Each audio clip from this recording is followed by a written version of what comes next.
Evangelho de Marcos. Marcos, o Evangelho de Marcos.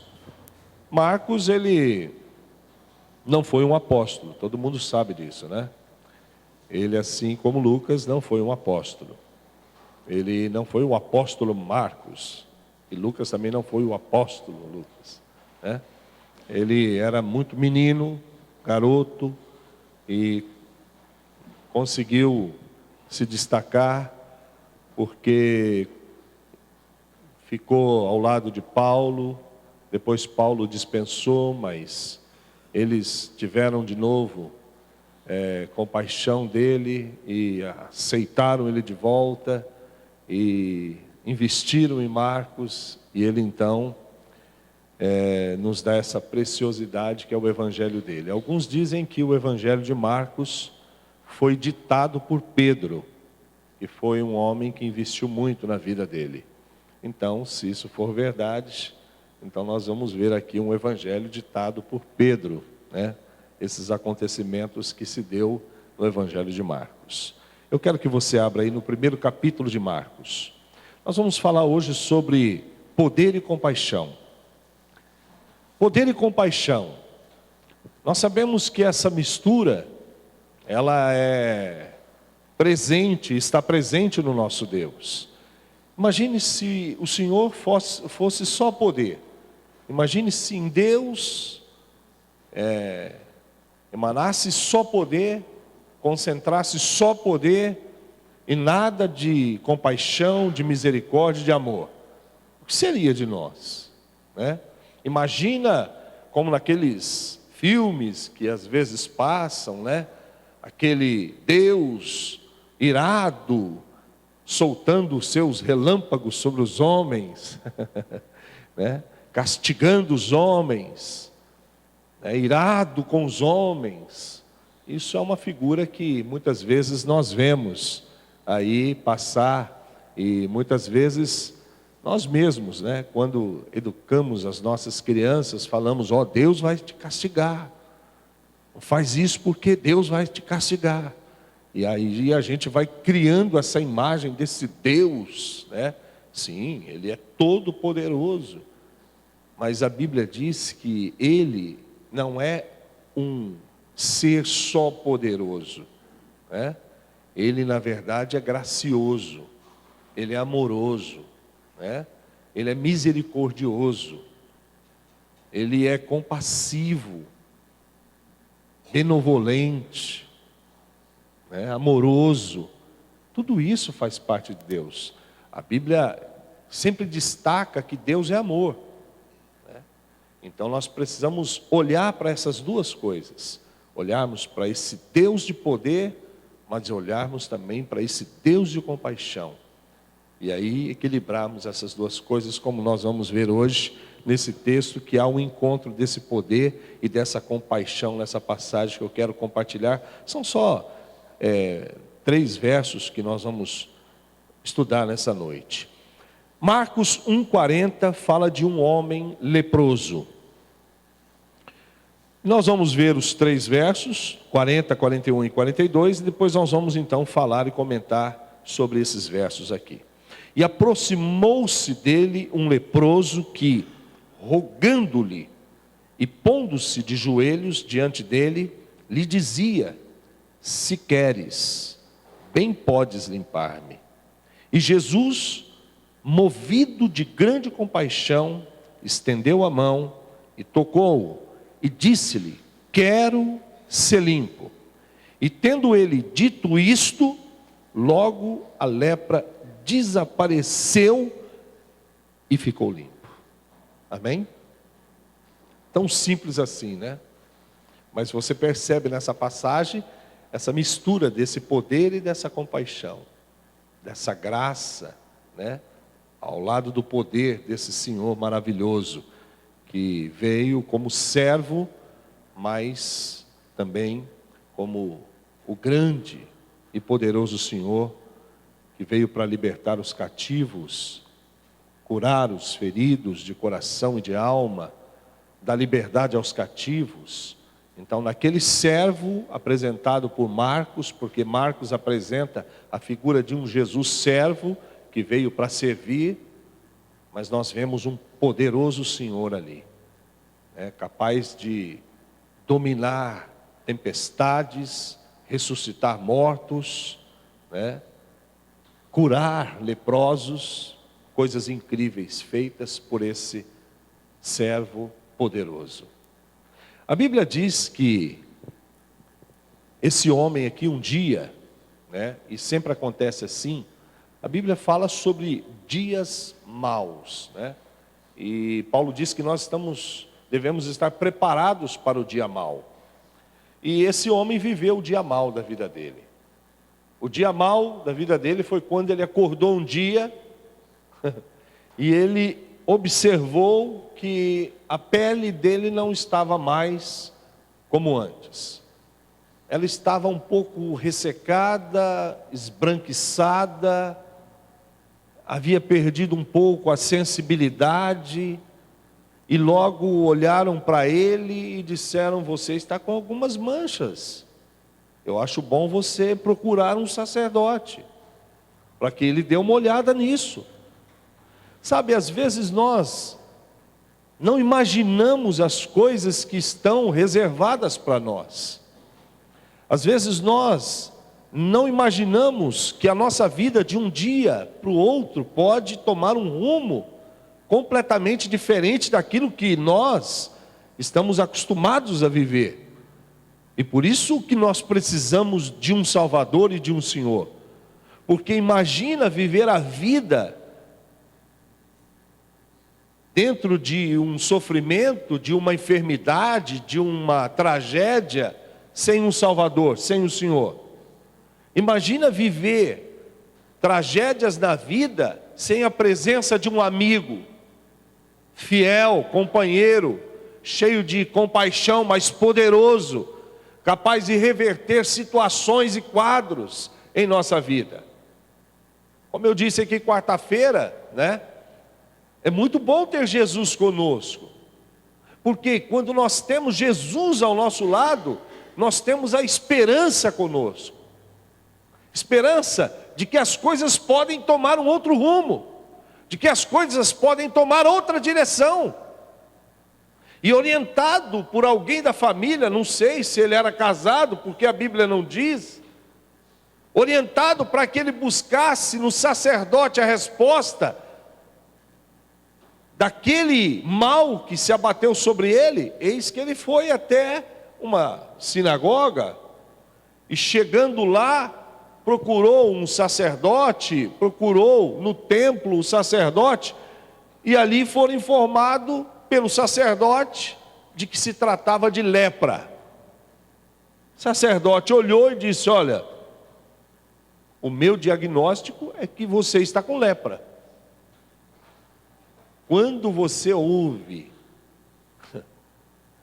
uma notícia dessa, não é uma notícia como, sabe, você perdeu o ônibus, você perdeu aquele ingresso, você perdeu aquele prazo, você perdeu. Não, é uma coisa que envolve muitas coisas, é uma tragédia de uma proporção enorme, porque se hoje a lepra é um grande desafio ainda para a medicina, imagina naqueles dias onde os recursos eram mínimos. Se hoje a lepra demora-se anos e anos para se obter cura.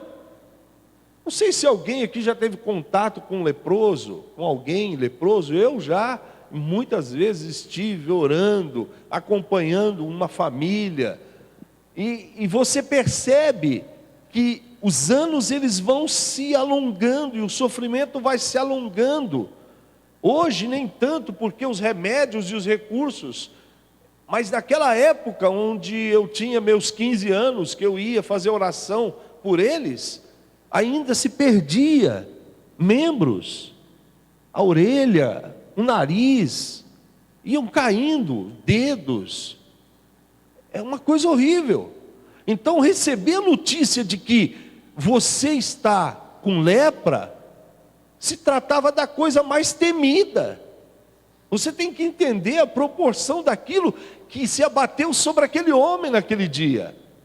Era a coisa mais temida naqueles dias, era a coisa que trazia mais sofrimento, porque era a doença, a enfermidade que trazia as maiores consequências junto com ela.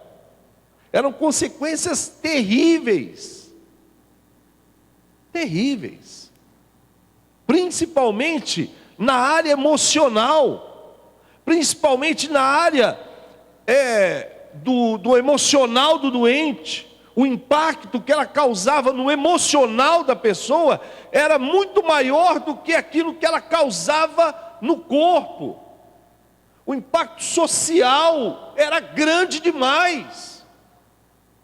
Porque a primeira coisa que, quando ela ouvia dizer na boca do sacerdote que você está com lepra, a primeira coisa que ele deveria fazer era se dirigir novamente para a casa dele e dizer: tchau, acabou, está tudo terminado.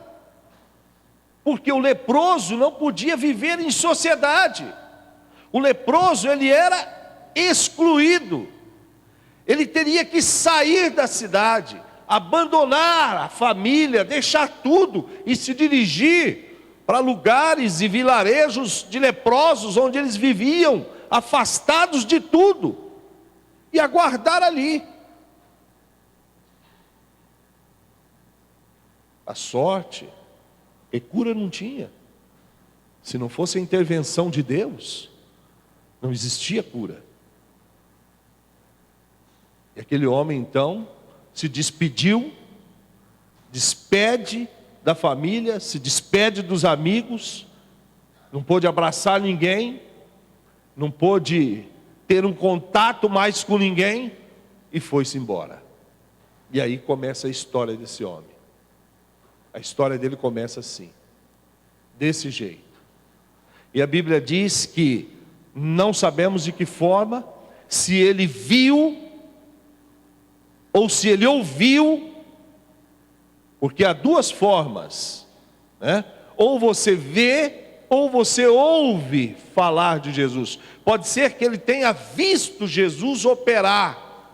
Pode ser que nesse capítulo 1, antes de falar dele, fala daquilo que Jesus havia feito naquelas circunvizinhanças ali, operando sobre os enfermos, sarando muitos, expulsando demônios de muitos. Isso poderia ter sido visto por ele, ou também ele poderia ter ouvido falar de Jesus, aquele que operava milagres. Mas a Bíblia não diz também, não relata se passou muito tempo. O fato é que ele foi embora, largou tudo e esperou. Esperou, não sei o quê. Mas em um determinado dia, ele ouve dizer, ele fica sabendo de que aquele Jesus estava na cidade. Olha, incrível isso. E quando ele ouve saber, ele resolve fazer algo que quebra todas as barreiras que havia sido levantado no interior daquele homem. Todas elas. Ele teve que tomar uma decisão que iria virar totalmente a vida dele. Iria trazer, talvez, consequências nocivas ou de salvação para a vida dele. Existem certos momentos na nossa vida que nós nos deparamos com certos momentos onde nós temos que tomar decisões. E essas decisões que nos levarão àquilo que Deus tem para nós. E nós é que devemos decidir. Nós é que devemos tomar essa responsabilidade sobre nós. E nos lançarmos e irmos. Porque não adianta ficar com os braços cruzados, não adianta nós ficarmos aí parados, vendo as coisas acontecer, vendo a esperança, né, desaparecer, sem fazermos nada, não adianta. O que esse homem poderia fazer? ele resolve arriscar. Veja que ele não podia, a Bíblia diz que ele não podia entrar na cidade. Nenhum leproso entrava na cidade. Eles eram proibidos pela lei.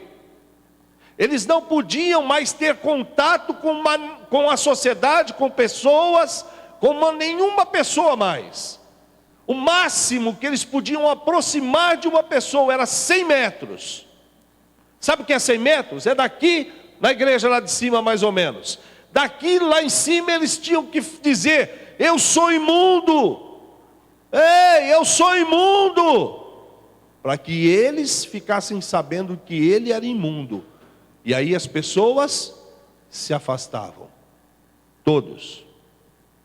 Porque se alguém tivesse contato, se tornaria imundo também. Era muito pesado. Aquilo que se abateu sobre ele era terrível. Aquilo estava massacrando a vida dele. Aquilo estava acabando com a autoestima dele. Aquilo que se abateu sobre ele massacrou a alma daquele homem. Tornou ele mas bem ferido emocionalmente. Mas a Bíblia diz que quando ele fica sabendo que Jesus está na cidade, ele resolve vir até a cidade. Ele resolve arriscar tudo. E nós não sabemos porque a Bíblia não fala desses detalhes. Mas o certo é que aquela multidão que estava ali com Jesus, todos saíram correndo. Porque ninguém ficaria ali, ninguém ousaria tocar num leproso, ou ser tocado por um leproso. Nenhum judeu ficaria ali.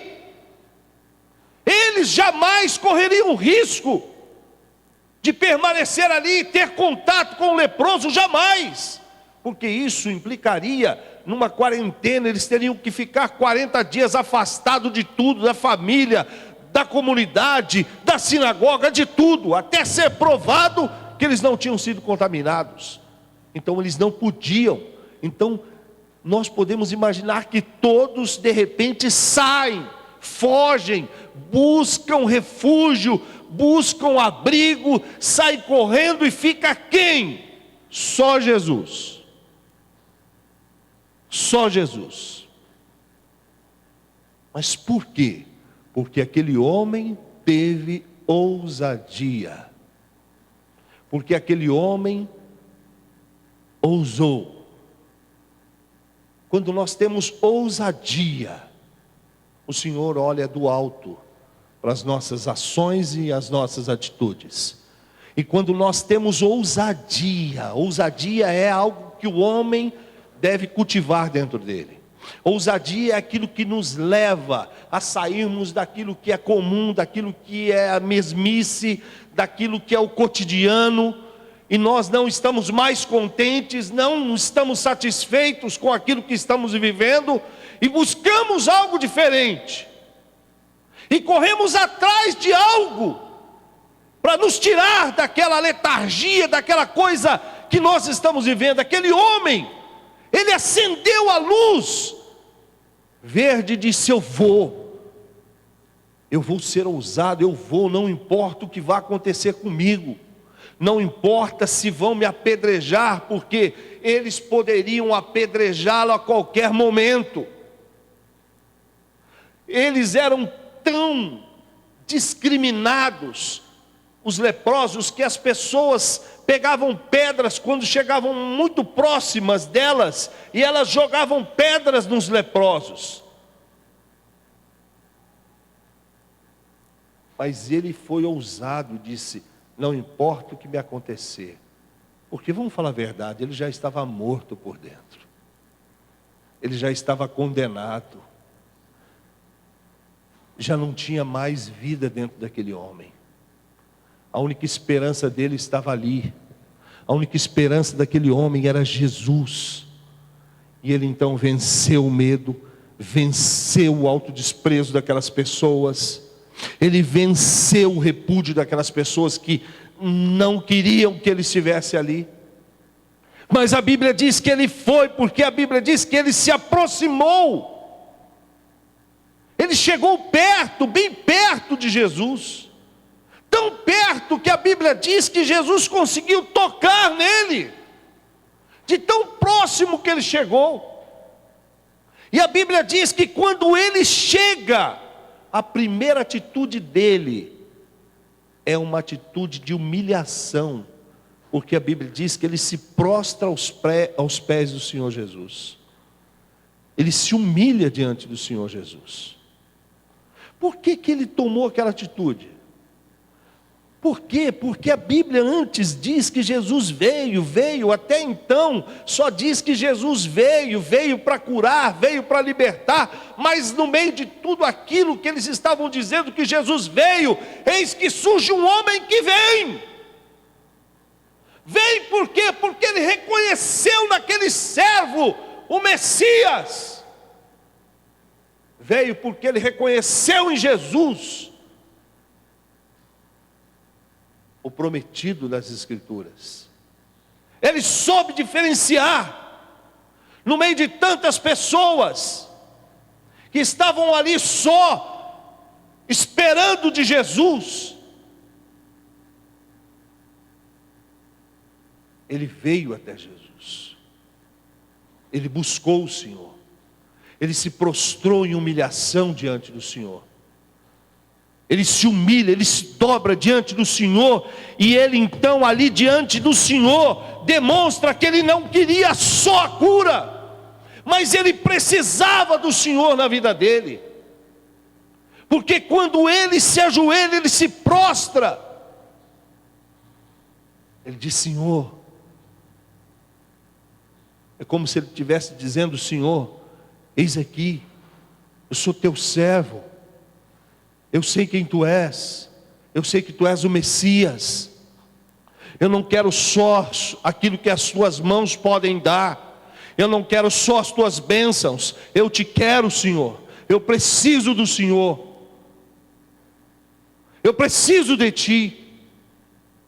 Porque o problema daquele homem não era só físico, mas principalmente era um problema dentro dele, no psique dele, na alma dele. Então não adiantava só a cura do corpo. Ele precisava de um pastor para apacentar a alma dele. Ele precisava de um Senhor para acalmar a alma dele. Ele precisava da presença do Messias para libertar o coração dele.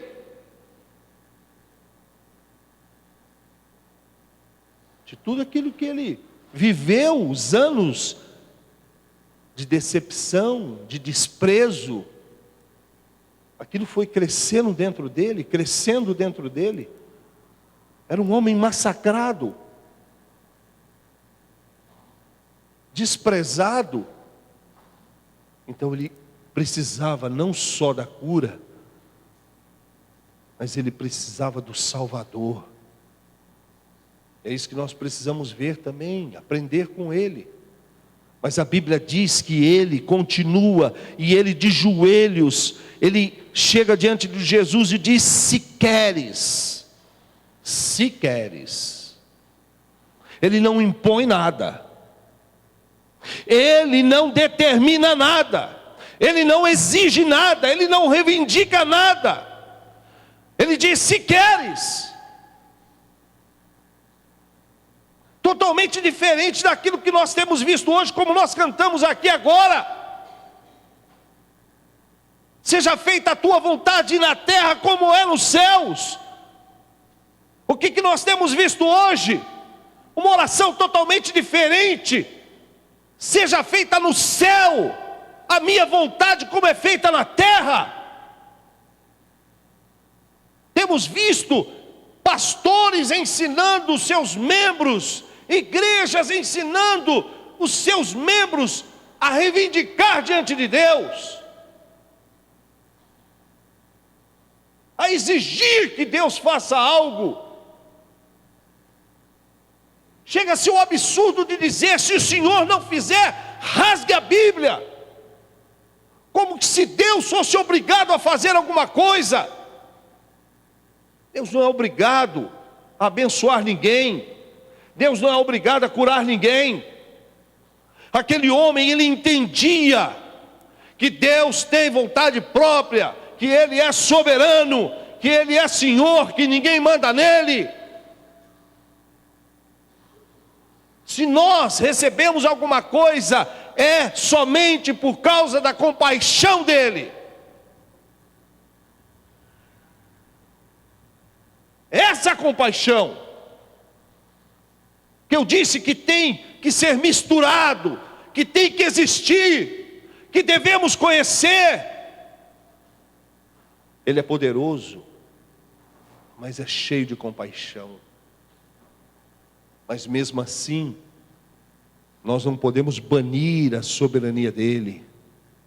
Estão banindo a soberania de Deus dos seus cultos, das suas liturgias. Estão aí banindo, jogando fora a soberania de Deus nas suas orações. Exigindo, fazendo campanhas e campanhas.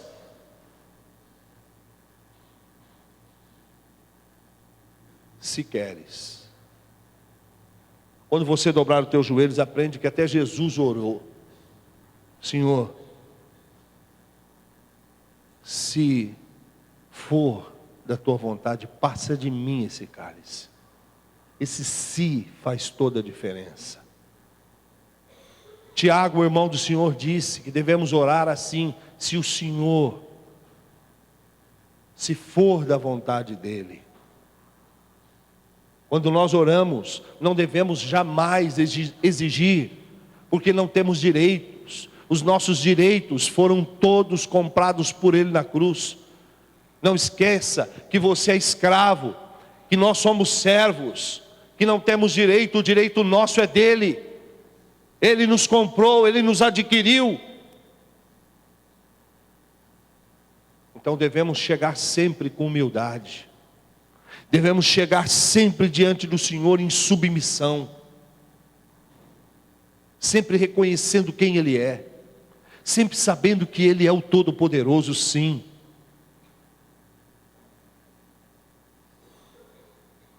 E a Bíblia diz que além de Ele demonstrar ousadia, além dele demonstrar humildade, além dele demonstrar submissão, ele demonstra outra coisa importantíssima. Ele demonstra fé. Fé, não no sentido geral, porque é muito fácil você acreditar em Deus no sentido geral. As pessoas dizem: claro que eu sei que Deus é poderoso, claro que eu sei que Deus, Ele pode fazer tudo. Eu estou cansado de ouvir pessoas dizerem isso. Mas quando chega a vez delas, quando chega para elas acreditarem naquilo que elas estão vivendo, para Deus solucionar aquilo, elas já não têm mais fé, não creem mais. Você tem que ter fé, não no geral, mas naquilo que é teu, naquilo que é o seu problema. Você tem que acreditar que Deus pode atuar na tua dificuldade. Você tem que acreditar que Deus pode atuar no teu problema. Não adianta você acreditar que Deus é todo poderoso, mas você não crê que Ele pode agir na tua família. Se você não crê que Ele pode agir no seu trabalho, na sua dificuldade, no seu relacionamento, não adianta nada. Para que uma fé dessa? Tem uma fé objetiva. Tem uma fé, meu irmão, simples, mas bem concentrada. O Senhor é poderoso para resolver o meu problema. O meu problema, a minha dificuldade. Porque aquele homem, ele demonstra isso, ele diz: bem podes limpar-me, bem podes limpar-me. Eu sei que o Senhor pode resolver o meu problema. Eu oro por pessoas que vêm e dizem: pastor, ore por mim. Mas você crê? Você acredita que Deus pode agir? Você acredita que o Senhor pode agir e atuar no teu problema, na sua dificuldade? Senão, não vou orar. Se você não acredita, por que eu vou orar? E ainda existem pessoas que dizem, não, mas eu acredito que o Senhor vai orar e vai dar certo. Não, não sou eu. Não é a minha fé. É você, meu irmão.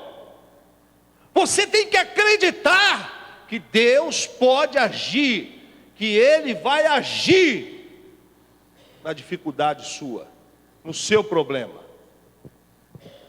Aprenda com esse homem. Eu sei que o Senhor pode me limpar. Eu sei que o Senhor pode me purificar. O Senhor pode fazer isso? O Senhor pode atuar na sua família? O Senhor pode fazer? Pode. Eu creio. Pronto. Uma fé simples, mas centralizada, descomplicada.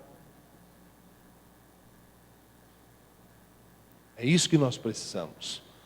E a Bíblia diz então que aí começa, porque tudo, diz a física, né? Onde tem uma ação, tem uma reação, não é assim? E aí então começa a reação da parte de Deus, né? Não é que as minhas ações precedem as ações dos céus, não. Não. Mas acontece que Deus é Deus de respostas. Deus não é Deus que fica de braços cruzados olhando e vendo você se debater, você mostrar a sua fé, a sua submissão, você mostrar ali e Ele fica indiferente. Não, a Bíblia diz que Deus é Deus que sente as nossas dores. Ele é Deus que vem para estar com o abatido, com o contrito. Ele é Deus que chora conosco. É Deus que sofre conosco. É Deus presente, não ausente. Então aquela ação daquele leproso provocou uma reação no Senhor Jesus. A Bíblia diz que Jesus então, movido de uma grande compaixão. Olha, o que é compaixão? Compaixão é se colocar no lugar do outro. Veja como o Senhor faz, Ele se coloca no lugar do outro. Jesus viu a alma dele, Jesus se colocou no lugar dele, viu o desprezo dele, o sofrimento dele, a alma massacrada, os sonhos terminados, o abandono. E a Bíblia diz que o Senhor sentiu compaixão dele. Jesus é a resposta de Deus para o homem. Jesus é a resposta do céu para a vida do homem. É para isso que Ele veio. É a resposta de Deus para todos os nossos problemas. Todos os nossos problemas têm a resposta em Cristo. Cada uma das nossas dificuldades, elas cessam em Jesus. Cada uma das nossas buscas, elas têm a resposta nele. É Ele, só Ele. Ele é o Deus conosco, Ele é o Emanuel, é aquele que vem e nos puxa para perto dEle, traz para perto dEle, porque a Bíblia diz que Jesus, movido de grande compaixão, estende a mão para ele. Sabe o que isso significa? Que Deus estava criando uma ponte entre o desprezível, entre aquele que estava sendo chotado da sociedade, entre aquele que estava distante dos outros. O Senhor leva uma ponte. O braço de Jesus é uma ponte que traz o homem de volta. Por isso que ele morreu daquela forma, de braços abertos, porque em uma das mãos ele segura as mãos do Pai, e na outra ele segura a humanidade. Ele faz essa ligação de novo. Ele é a verdadeira religião. É Jesus. Jesus toca nele. Ninguém podia tocar num leproso, mas Jesus toca nele, porque a intenção de Jesus não era só curar o físico, mas a alma massacrada daquele homem. Era sarar psique dele que estava destruído, acabado. Jamais aquele homem acharia que alguém tocaria nele, ainda mais amá-lo. E Deus nos ama, apesar dos nossos defeitos, apesar das nossas dificuldades, apesar da nossa podridão, porque aqui estava um homem podre, condenado, sem nada. O que esse homem tinha? O que ele tinha? Às vezes nós achamos que nós precisamos ter alguma coisa para conquistar algo de Deus. Às vezes nós achamos que nós precisamos melhorar alguma coisa em nós. Primeiro, para que Deus possa nos abençoar. Quem disse isso? Então eu não preciso da compaixão, então não dependo da compaixão de Deus. Então já não é mais compaixão. Então é isso que eu falei no início. É esse Deus carrasco, é esse Deus poderoso.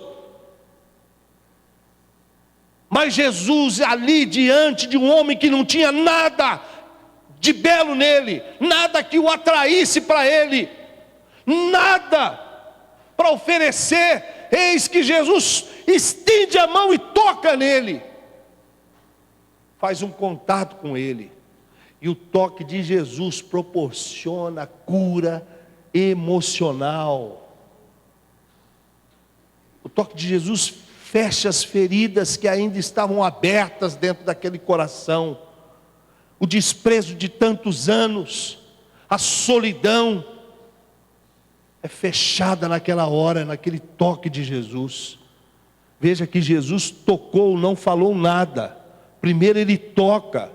Por quê? Porque uma das coisas que a lepra fazia era tirar a sensibilidade das pessoas. Aquele homem tinha deixado de ser sensível. Aquele homem já não sentia mais nada, até que ele sente o toque de Jesus. Aí ele volta a ser gente novamente. Quantos hoje, dentro de lares insensíveis? Quantos hoje, dentro de famílias, mulheres, esposas, mães, maridos, por causa do desprezo do cônjuge, por causa do desprezo dos filhos, por causa do desprezo dos pais, vão se tornando insensíveis, duros, fechados, massacrados. Precisam do toque de Jesus. Essa noite você tem que clamar para que Jesus toque em você. Você precisa sentir de novo o amor dele. Você precisa sentir de novo que você é amada. Você precisa sentir de novo que você é amado por ele. Não importa os seus problemas, não importa a sua condição, ele te ama. Ele é a tua cura, ele é a tua ajuda, ele é teu socorro, ele é o teu amor. Ele é aquele que ama a sua alma, não ama o seu bolso. Ele ama você, a sua essência, aquilo que você é. Esse é Jesus. O Senhor toca nele, e a palavra do Senhor diz, que ele diz uma palavra. Disse, quero ser limpo. Quando ele disse, quero ser limpo, aí você vai entender o título da mensagem. Você vê compaixão e poder juntos. Quero. Jesus sentiu compaixão daquele homem. Ser limpo é o poder. Ele ordenou. Às vezes nós ficamos imaginando o que pode ser maior, o poder ou a compaixão dele. Eu digo para você que se você medir um, você já mediu o outro. porque os dois são da mesma intensidade, do mesmo tamanho. Deus não é mais poderoso e menos compassivo. Deus não é mais irado e menos amoroso, não. Deus não é mais poderoso e menos, não. Tudo em Deus é igual. Tudo nele é medido da mesma medida. Tudo é de igual tamanho, igual forma, igual essência. Tudo. Porque ele é perfeito em tudo. Ele é perfeito em todas as coisas. Quando o Senhor diz, quero ser limpo, há ali uma junção de palavra e poder. Há uma unção ali, uma junção de compaixão e poder. E aquilo faz com que aquele homem, a Bíblia diz que no mesmo instante, na mesma hora, aquele homem volta novamente a ter o seu corpo livre daquilo. Aquilo que demorou anos, aquilo que levou anos. Sabe aquilo que você está arrastando anos e anos na sua vida? Sabe aquilo que você vem aí, levando. Hoje o Senhor pode. Hoje Ele pode resolver. É hoje. Nós temos que acreditar que Deus é Deus de hoje e não do amanhã. Que Deus é Deus de agora, do já. É Deus que pode pôr um ponto final na minha, na sua, na nossa dor hoje. Não importa se você está arrastando anos e anos esse problema na sua vida, o Senhor nessa noite, o Deus de poder e compaixão, o Senhor soberano e amoroso, pode ditar hoje e ordenar hoje o fim desse seu sofrimento, do meu sofrimento, da minha dor, da minha vergonha, da minha humilhação, do meu sofrimento é hoje. Mas para que isso aconteça, eu preciso, meu irmão, lembrar que eu tenho que me submeter a Ele. Eu preciso entender o que levou o Senhor a tomar essa atitude. Foi o que? A ação daquele homem que fez com que Jesus sentisse compaixão dele. Porque vendo o estado dele, aquele homem, mesmo naquele estado miserável, se prostra diante dele e diz, Senhor, eu preciso de Ti. Humilhou-se. Às vezes somos soberbos demais. Esses dias eu disse aqui que Deus criou oração para nos humilharmos. É verdade. Deus criou oração para nos humilhar. Porque todas as vezes que nós oramos de joelhos, nós estamos nos humilhando. Mas não adianta dobrar os joelhos e o coração ficar de pé. Você tem que dobrar os joelhos e o coração também, se prostrar. Nós somos humilhados. A humilhação, a submissão, dizendo, Senhor, se o Senhor, eu sei que o Senhor pode, se o Senhor quiser. Não é mandar em Deus, não é ordenar. As pessoas estão invertendo os lugares, elas estão sentadas num alto e sublime trono, e o Senhor está aqui. E elas de lá ditam as suas regras, as suas ordens, e o Senhor vai obedecendo aí, Senhor. Eu ordeno. Tem gente ordenando anjos, ordenando querubins, e vai ordenando todo mundo.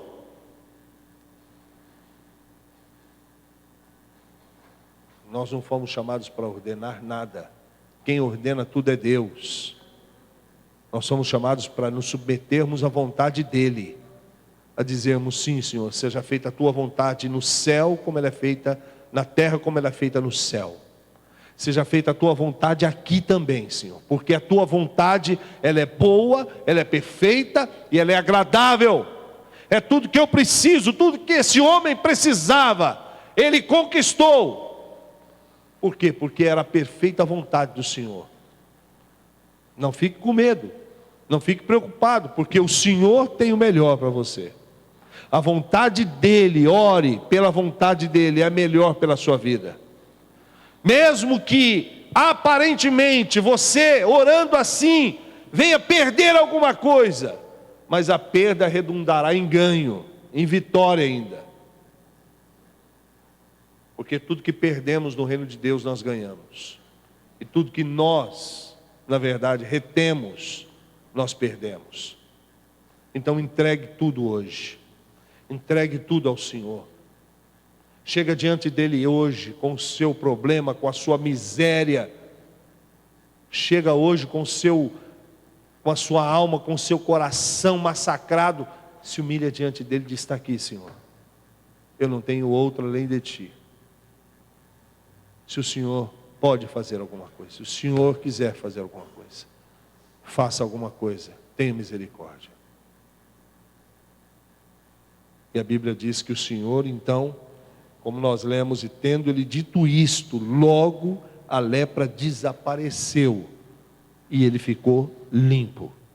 Essa noite o Senhor também, o Deus de compaixão, está aqui para dizer: chega, é o fim, para pôr um ponto final na sua dor, no seu problema. Eu creio nisso. Você crê?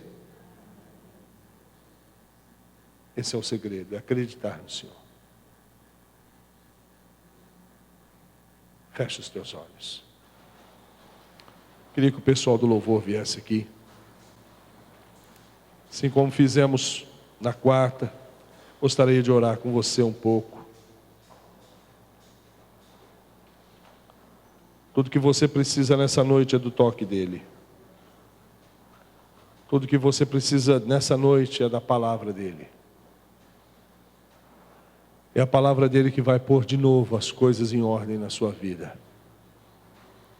É o toque dEle que vai fazer com que aquilo que está dentro do seu coração há anos, essa ferida que ainda está aberta, essa dor que ainda não parou, não cessou, cesse. É o toque dEle, é a palavra dEle. Ore ao Senhor, abre sua boca. Fale com Deus, irmão. Como você espera receber algo se você não clama? Como você espera que Deus faça algo se você não abre a sua boca? Abra a sua boca e fale com Ele. Conte a Ele. Fale para Ele da sua situação, da sua condição. Ore como você nunca orou antes.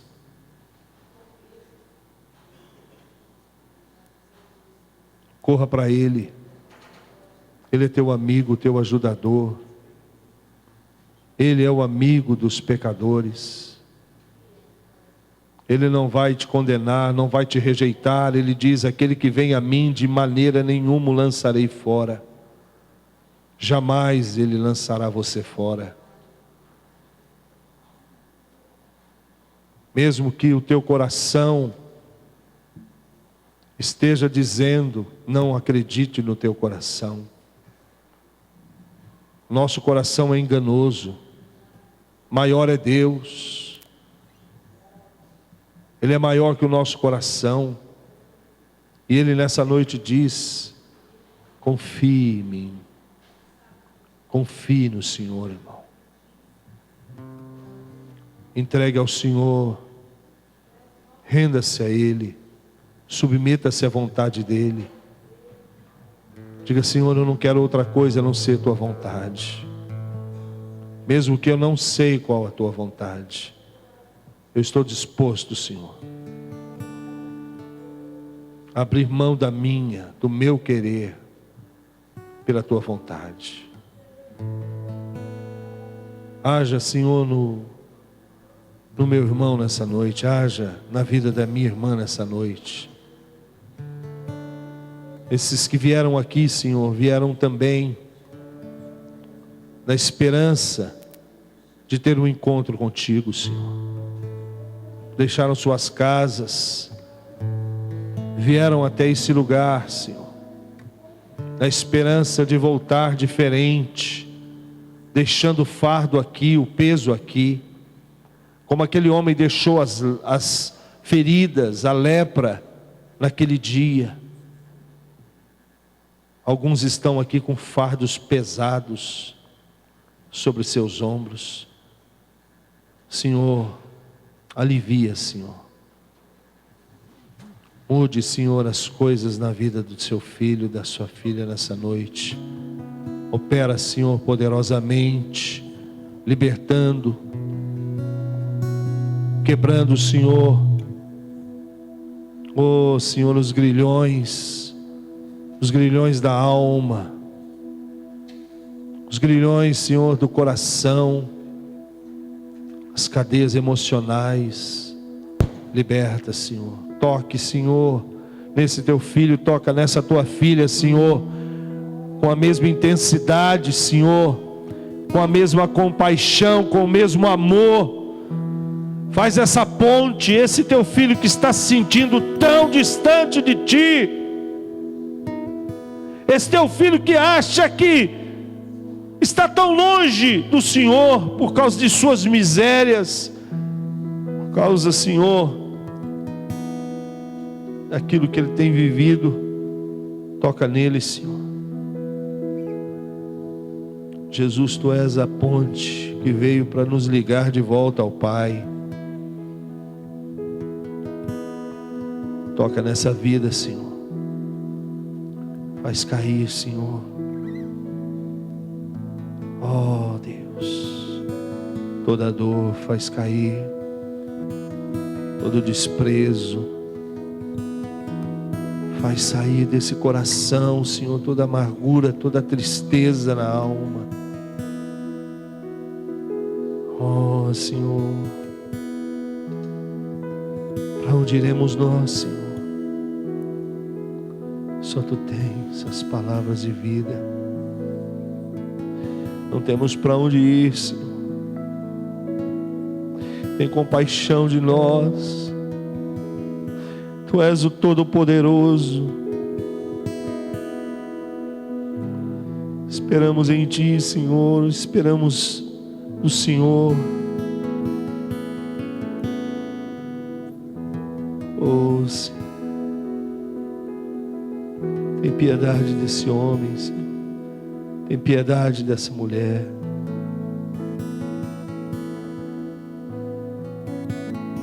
Move o cativeiro, Senhor, dessa alma. Liberta, Senhor. Tira esse peso, Senhor. Deixa ele livre, Senhor. Deixa ele livre, deixa ela livre, Senhor. Essa noite o Senhor está tirando o seu fardo. Essa noite o Senhor está tirando a sua vergonha.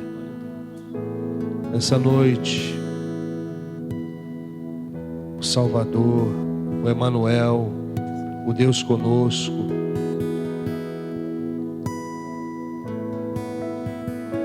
está tirando de você aquilo que te destruía, aquilo que estava tirando sua autoestima. Ele está tirando. Ele está lavando tua alma. Lava a alma, Senhor. Lava, Senhor, todo o nosso corpo. Limpa-nos.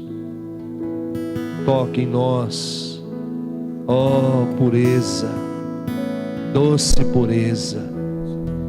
Toque em nós, pecadores. Toque em nós.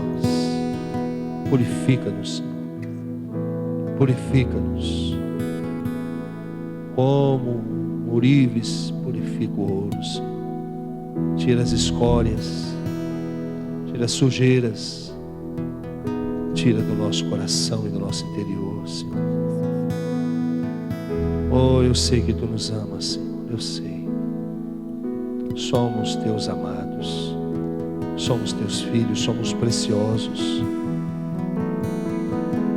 Sabemos que não temos bem nenhum em nós, nada que atrai, Senhor, o Senhor para nós. Somente os teus olhos de misericórdia, de graça.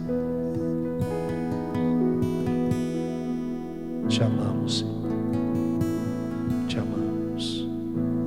Grande é o teu amor, Senhor.